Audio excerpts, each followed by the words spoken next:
Let me tell you how I met the wizard Gumluck. It was Monday.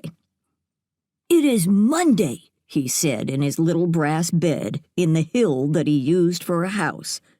On Mondays, Gumluck had visitors. He changed out of his nightgown and into his day gown. So much to do! Look at him, hopping around, ridiculous. What a buggy bumper. He used magic to sweep the floors. He made magic to polish the candelabra. That's when he saw that his upstairs pumpkin was downstairs, and his downstairs pumpkin was upstairs. If you are not a wizard, you probably don't have upstairs pumpkins and downstairs pumpkins. Or maybe you do, but you don't mind mixing them up. I think that is very smart of you. "Such a mess," Gumluck sighed, "and everything must be just right for my guests." So he pushed his pumpkins into place and walked outside to have a look at his house.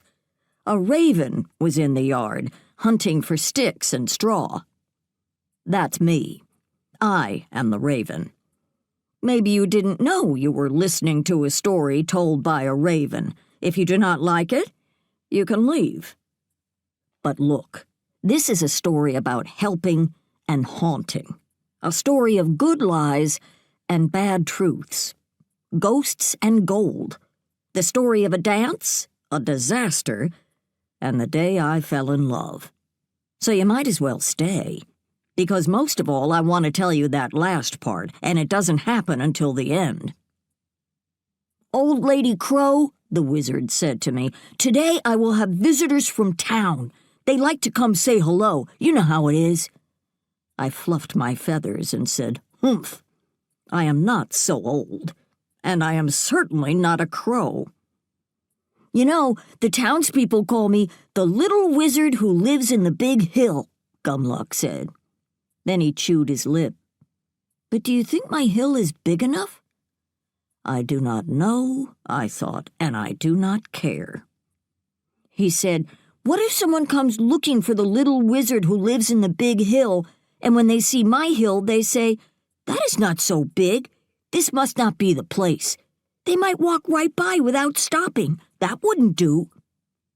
Gumluck the wizard rolled up his sleeves and made a shovel out of magic. He made a bucket out of magic. He shoveled mud out of his shoveling hole and bucketed mud to the hilltop, where he plopped it. Then back down the hill to shovel some more, and back to the top, plop. By his 44th fill, the top of the hill had grown so tall it touched the treetops. So tall that Gumluck's magic bucket bumped the hickory tree, the same tree where I had been building with sticks and straw. And that's when my nest fell from its branch and was dashed to pieces on the ground. "Hey!" I croaked. But, shovel and plop, he did not stop. He didn't know what he had done. He shoveled and plopped from the hole to the top until he thought he had shoveled enough. "Now that is a big hill, Old Lady Crow," he told me. "Wouldn't you say?" "Farful," is what I said.